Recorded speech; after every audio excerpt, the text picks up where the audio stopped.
And sure, you can point to the child that was taken away from the parent who was abusing it. After dealing with an abusive situation at home, I entered the foster care system and then was permanently removed from my family. I found many supports along the way. And you can point out the child who was taken away from the drug addict parents, and you can point to the family who was a foster care family who raised a child when the child was an orphan or something like that. And they love to point that stuff out.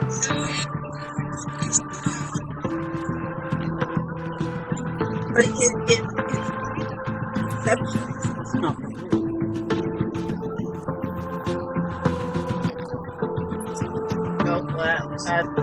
They are a shining example of how we grow. These are all real acts. They're undeniable, they're tangible, and they're just enough to keep this little myth alive, dangling scraps of good to distract you from the venom as it courses through their system. Because that protects. For every, one child that they saved, there's 80 or 90 children who were kidnapped and abused and molested and hurt and harmed that were part of literally a government-subsidized child trafficking organization. Go ahead and let them go. Please let me go, man.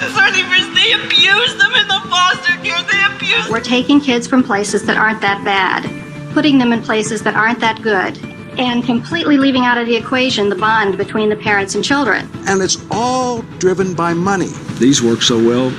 Virginia Giuffre, in the Epstein case and her memoirs. I'm talking about the ones that were written in, I think they were like 2014, 15, somewhere around there.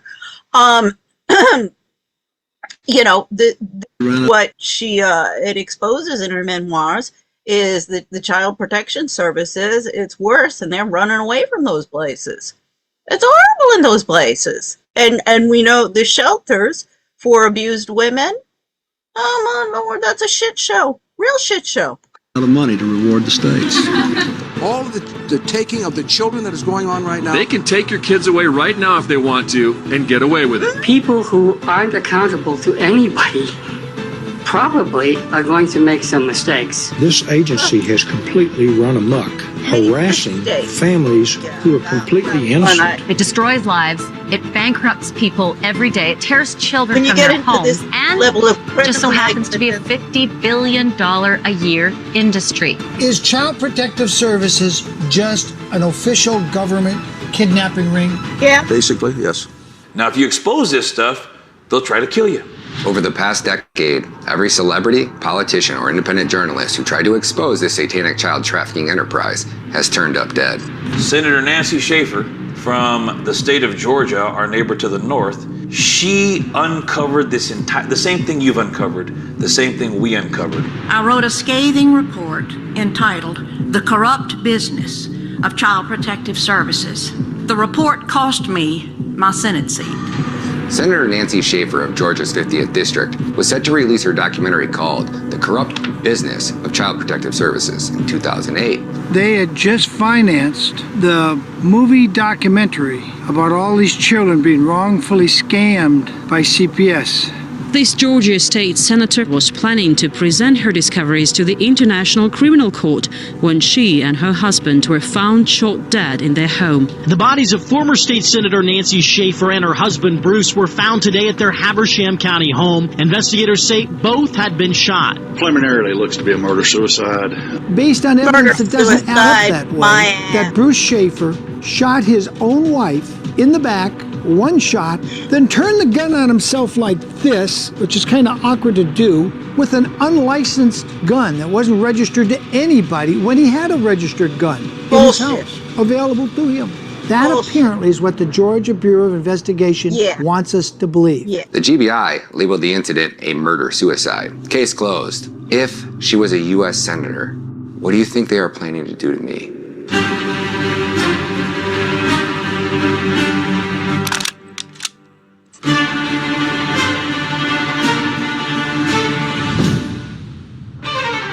A mysterious twist in the death investigation of a government whistleblower. His death first believed to be suicide, but now investigators are backtracking. From Seth Rich to Isaiah Cappy to John McAfee, one by one, they took them all out. This is real shit. Some guy got killed. John McAfee had been very vocal about the fact that the U.S. Department of Homeland Security and perhaps other governmental organizations were involved in human trafficking and even the sex trafficking of children. We don't want to get killed by them either. Go kill some Americans. How is it so many people close to them died? What difference at this point does it make? You like to text underage girls, sending pictures of your dangling? That's your reputation. The Anthony Weiner laptop. Weiner's laptop had kill switches in it. 9 police officers that on record saw it Literally had to go throw up. They had to keep leaving the room because they couldn't stand what they were seeing. It's bad. Conspiracy theory, yeah. right? The New York police officers all died. We came, we saw, he died.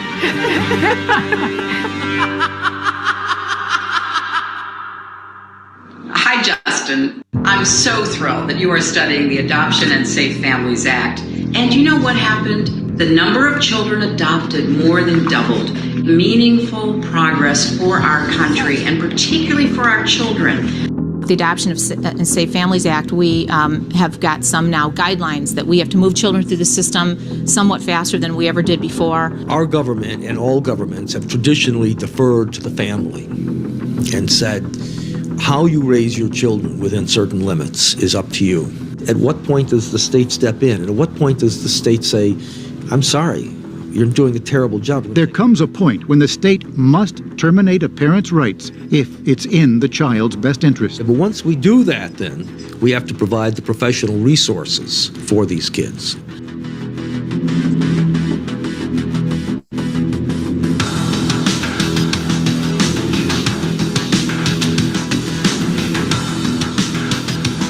Child Protective Services isn't just broken. It's a government-subsidized trafficking empire, raking in billions while shredding families into pieces, fueled by federal funds like the Adoption and Safe Families Act. It makes caseworkers put their feet to the fire and do their jobs a little faster than they otherwise would have.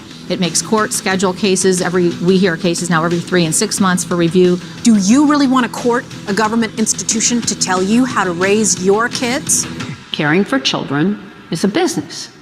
Business has a bottom line. And why is it that your agency formulates a business plan? From the direction of the board. The board of supervisors. The board of supervisors, all departments, all kind of departments have to develop a business plan. And that's because the county wants the social services agency to be treated like a business, right? Right. They want accountability. Financial accountability. Financial as well as practice, and yes, like a business. CPS operates on a perverse profit motive. The more children they seize, the more cash flows. So how did this all come about? Where does it all come from? Yeah. It all started in 1974. In 1974, the United States government passed a law called CAPTA. And CAPTA essentially gave the federal government the power and authority to take children away from their parents. But CAPTA was essentially teethless because there was no funding apparatus for it. There was no mechanism to fund it. So basically they said, we're going to give people the opportunity, we're going to give states the power to take children away when they're being abused. But guess what, states? You're going to have to pay for it. So if the state itself had to pay in order to take a child away from its parents, well, how often do you think they did it? The answer is only in the most egregious cases. Like if there was literally true abuse, then the state says, we got to take that kid away. And the state would have to find a way to pay for it. Well, that all changed in 1997. 1997, your best friend, Hillary Clinton, championed the ASFA law, the Adoptive Safe Families Act, signed by Bill Clinton. The Adoption and Safe Families Act, it fundamentally alters our nation's approach to foster care and adoption. The national government does have an important role to play in reforming our foster care system. It will provide states with financial incentives to increase the number of children adopted each year. And to move children more quickly into safe and permanent homes. So, Mr. President, as you sign the Adoption and Safe Families Act of 1997, I believe the future of all America's children and their families become a little brighter. Yeah. And this act essentially took the existing law of CAPTA, put more teeth to it, and created a funding mechanism for it. And here was the secret, dirty little trick they pulled on this. They didn't create a new tax. They didn't create any new taxing mechanism where people would have to make a determination, oh, do we really want to pay for this or not? They simply sucked the money right out of Social Security. I'm pleased that this bill also authorizes additional funds that program needs because it is working. Funding is available when a child is placed in a foster home with strangers. $29.9 billion annually goes to the states from the federal government to reward them for taking these kids. These work so well, we actually ran out of money to reward the states. You want to know it's bankrupting Social Security. So this law, ASFA, requires a recoding or rewriting of the Social Security Act in order to create funding mechanisms out of Social Security to pay for CPS, foster care, and adoption nationwide. So did you say it's taking money out of Social Security? Yeah, absolutely. So the Social Security that's not sustainable already as it is. Exactly right. Our government has been liquidating or looting that treasury. Billions of dollars. So that they could fund an apparatus that is literally kidnapping and trafficking American children. 100% correct. And are they selling these children as well? Are they profiting off from giving these children to a home? Yes. Jeez. But they call it adoption. So you can't steal my child and then adopt it. Yes, they can. Under Title 4D of the Social Security Act, the federal government is essentially paying state CPS agencies every time they accuse someone of abuse. Yes. And so, if you subsidize apples, you get more apples. You subsidize corn, you get more corn. They're subsidizing abuse allegations, even if they don't have to be proven true or false or anything. It's just all they have to do is make the accusation, and they get more money.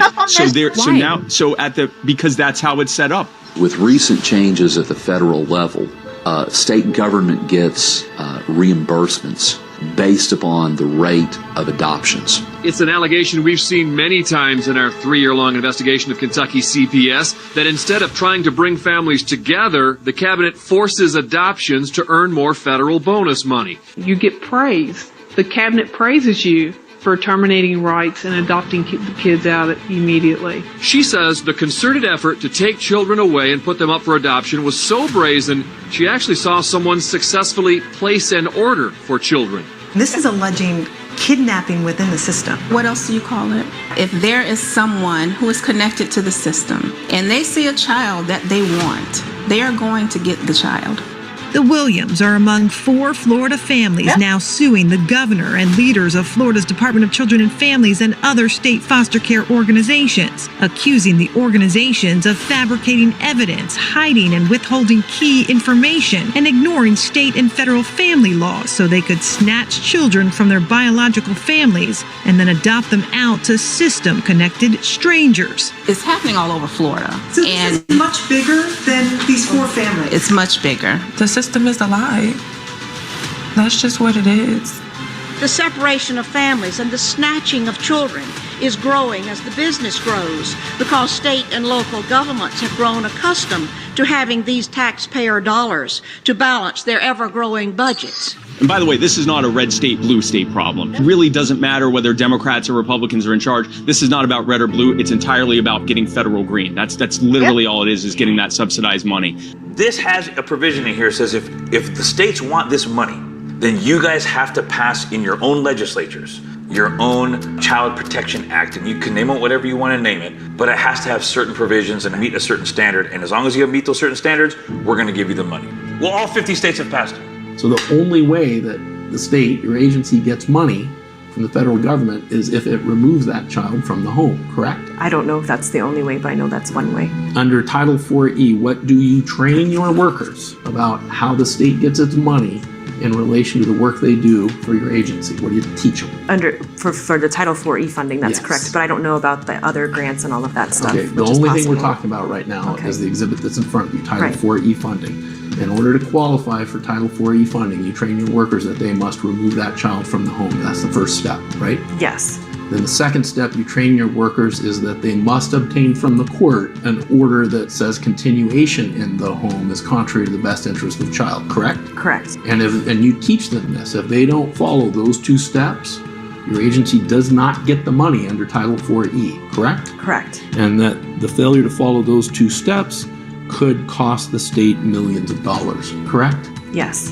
In order to help understand this, everybody remembers recently when the COVID money was flowing freely. You remember the COVID money? Sure do. What did all 50 states have to do in order to get the COVID money? They had to comply, and they all had to pass their own COVID statutes. Yeah, that's part of it. And this is the way the federal government controls the states. Because we still are a constitutional republic, and the 50 states all are sovereign individual governments. The federal government just can't come and ramrod one of the 50 states. But if the 50 states say, well, we want money the federal government's going to give us, so we're going to comply with whatever they say, and we can't just comply by saying, we'll obey you, we have to create our own laws within our own legislature. And we did that with COVID, and we did it in 1997. All 50 states have their own Child Protection Act. That Child Protection Act in all 50 states gives every state cover because those laws in the 50 states protect the police departments, they protect the court systems to break and violate every single freaking right you and I have from the Constitution in the name of that law that they passed. We are in the state of Michigan. Do you understand what we do? Yes, I do. We can't remove children. Case workers and social workers are often guilty of fraud. They withhold and destroy evidence, and they seek wrongly to terminate parental rights while being protected by state immunity. Is it wrong? Yes. Is it immoral? Yes. Is it evil? Is it corrupt? Yes, yes, yes, yes. But he's not going to jail because they created a system to protect themselves so there's no consequences. So of course they're going to do it. The caseworker and supervisor who lied in order to remove the Bright's children still work for CPS in the same positions. Issues no apology, says no remorse, and does not at all address their conduct or what they did to the Bright family. The evidence on court records of perjury, of documents being changed just before they went into court, all of that came out of the trial. That's all evidence. Any other civilian goes to jail for those things.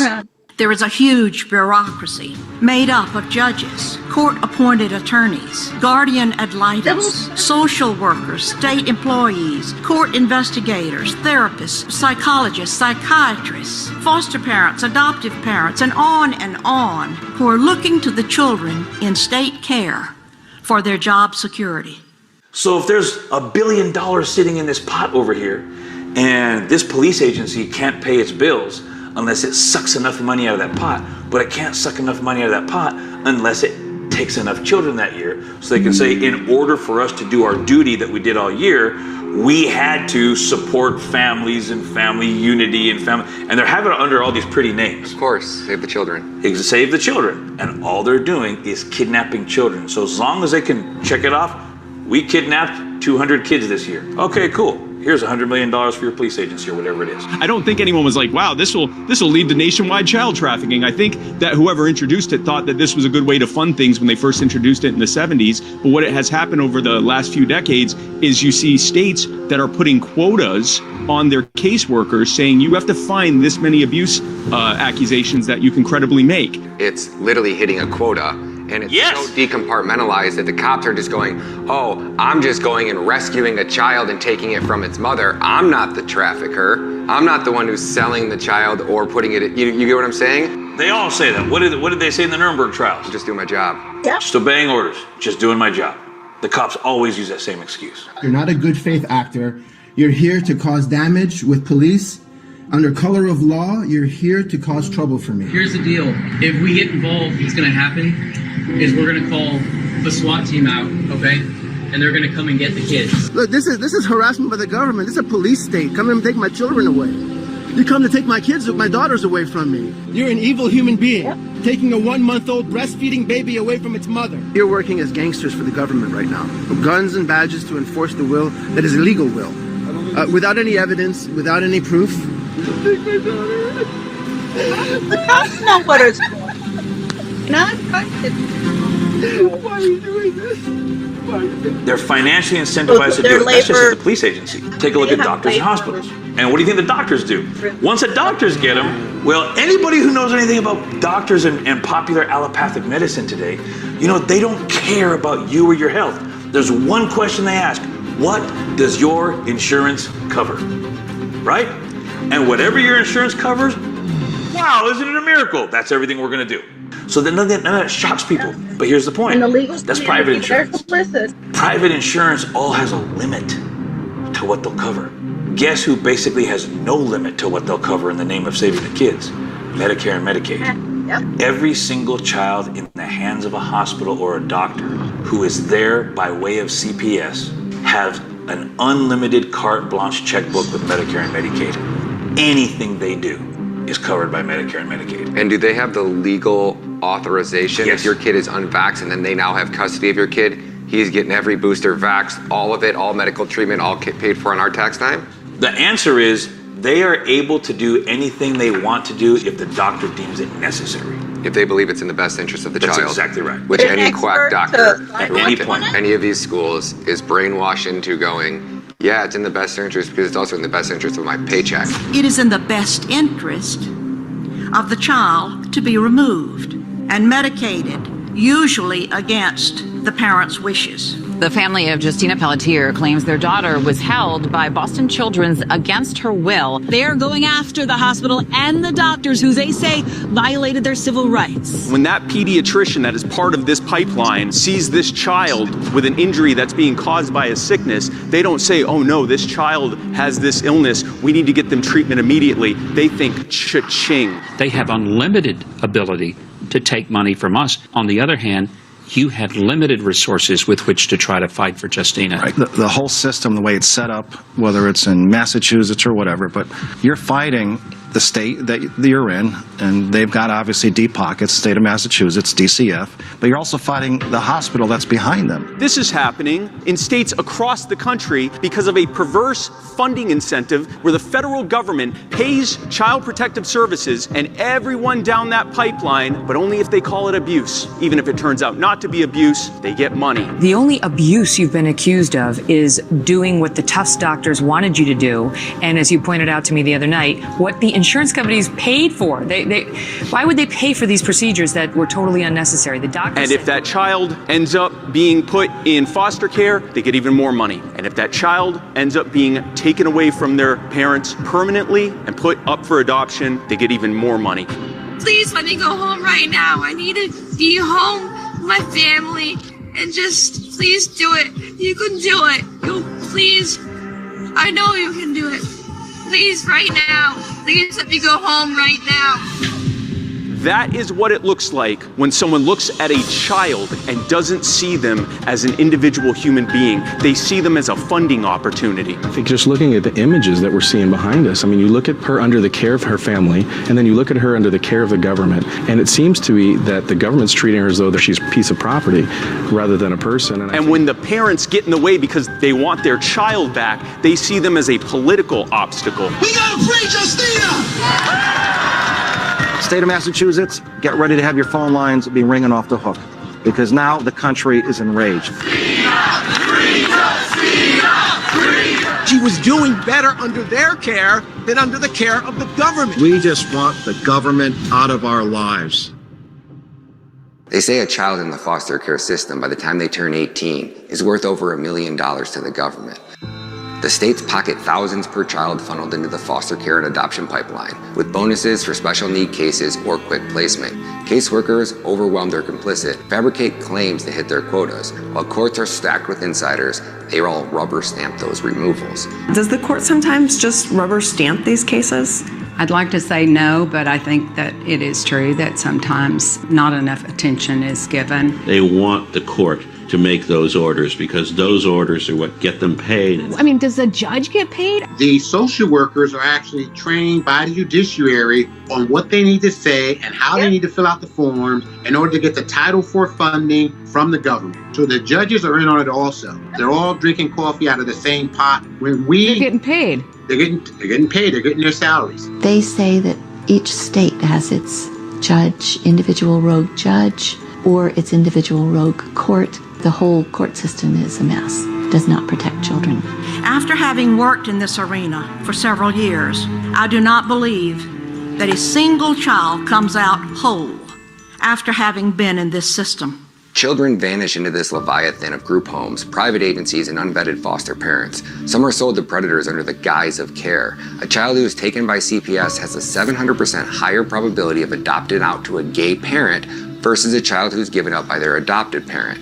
This isn't protection. It's a demonic state-sponsored market trading kids for dollars with zero accountability.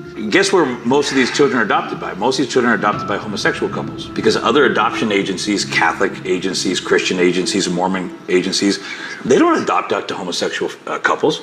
But if you get a kid from the government, they're more than happy to give them to queers. Oh my gosh, you're so tall. You want to sit on my shoulder? Wow. No. Come on, let's go look in here. A gay guy couple are just as equipped to raise a child as heterosexual parents. That's what you're saying. Absolutely. Yeah, without a doubt. Because no love, difference. Stability, commitment, kindness, caring, values, morals, discipline, guidance, that's what really makes good parents.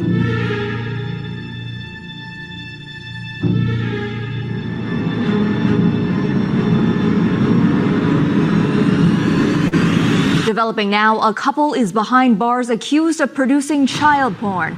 Authorities say with their adopted kids. Two Georgia men will spend the rest of their lives in prison after being convicted of adopting two young boys, then sexually abusing them. Inside their home, investigators collected 7 terabytes of child sex material. Let that number sink in. That means these dads had more than 3,000 hours worth of child pornography recordings of their own sons. It's almost as if these men adopted these children for this explicit purpose. Not the first time we've heard this story. This gay couple charged with molesting their adopted sons also pimped them out to pedophile ring, FBI says. These people want to rape them. A critical mass of gay men are interested in raising children out of the goodness of their own hearts. That was the argument. But I'm saying gay men, is what they call it in the news, are adopting children, and most of them are social worker kids grabbed by social workers. And they're telling you right here, same-sex couples raising children are 7 times more likely than their different-sex counterparts to be raising an adopted child, and they're getting them all from CPS. Basically, it's the only source for a homosexual couple to get an adopted child. Look at her. How could you not love her? Look at that face. Children who are raised by gay men ultimately face double the risk of depression in adulthood. They're also at a significant risk of being sexually abused, even though nobody wants to talk about that. And they give them to these pedophile men who then sell them to rape gangs. My son, who was taken for a period of time, is now back, was put in a group home where the young children there were offered up to adults for sex, minor children.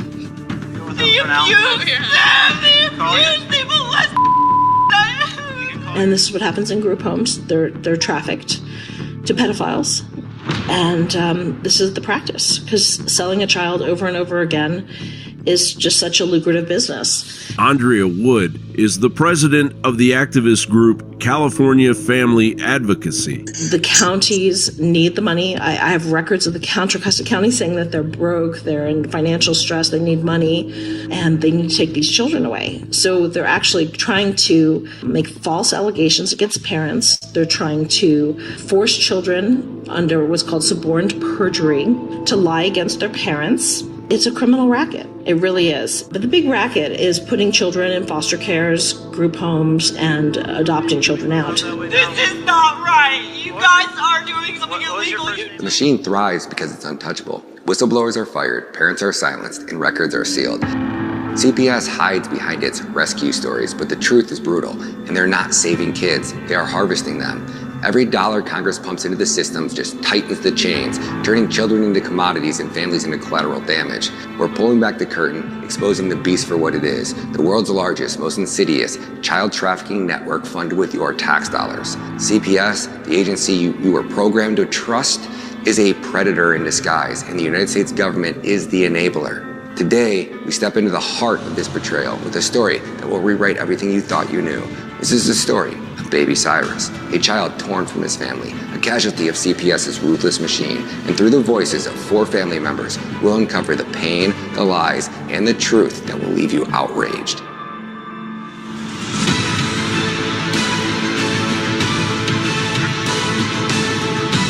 Yeah, okay. So this goes on for 2 hours already. So in the video, you'll have the a link to these slides, and you can watch these videos in their entirety. Here is an interview with Patriotic Housewife interviewing Ryan Matta, the guy I do highly recommend, but I'm not going to make this 6 hours long.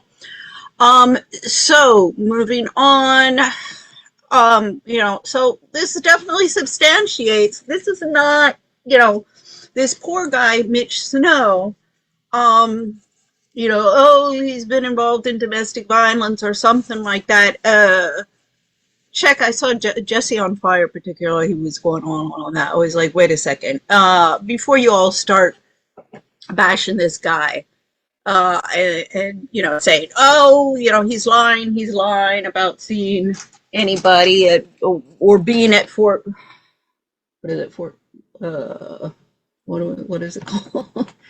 Fort Huachuca.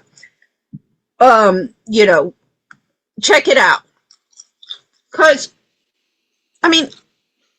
yes, people lie all the time. All of the time.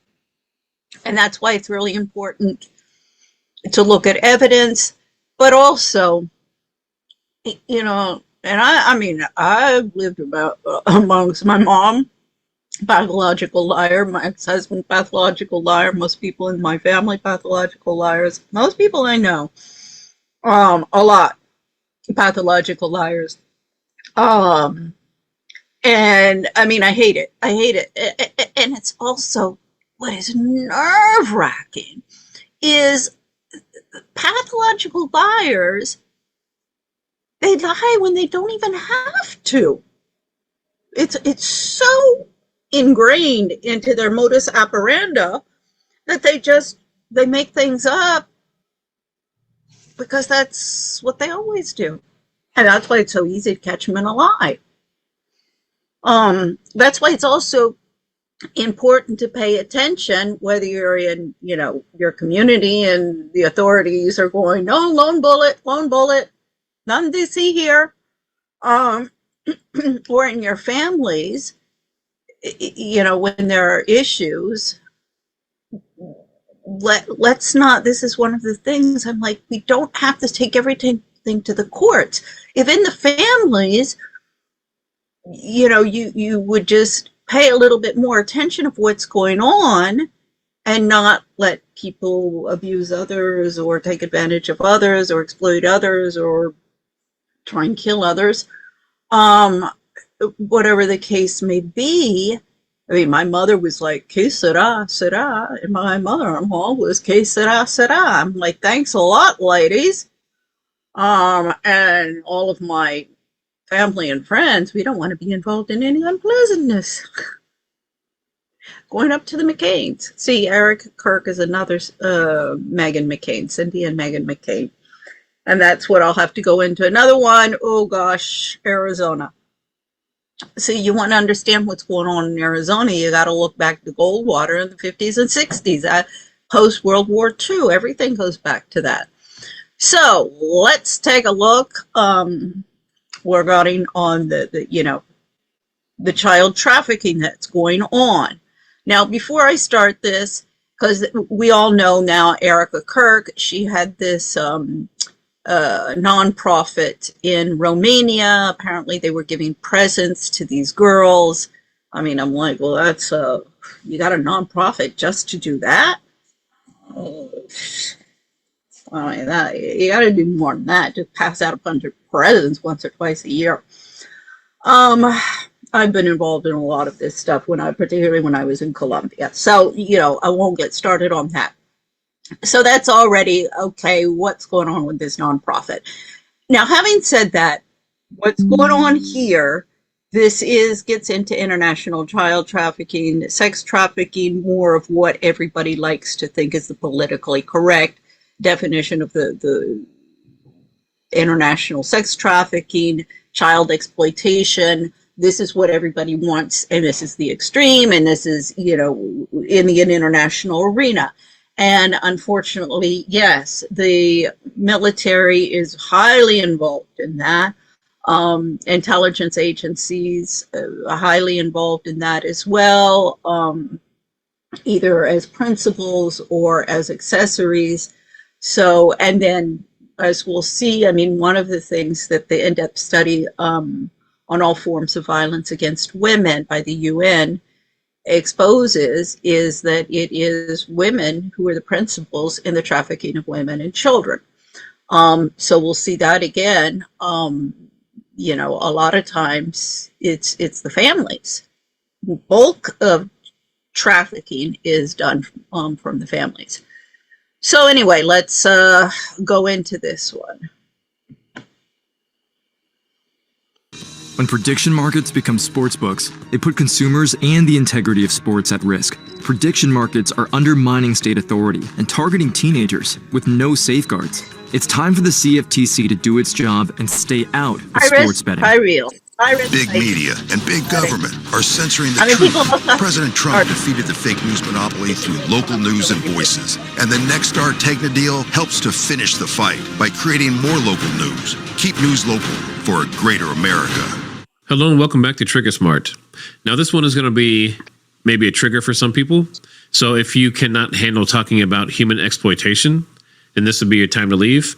This is going to talk about some of the alleged ties to Erica Kirk, some strangeness around TPUSA, and then basically proven child exploitation and human exploitation in Ukraine since the war started.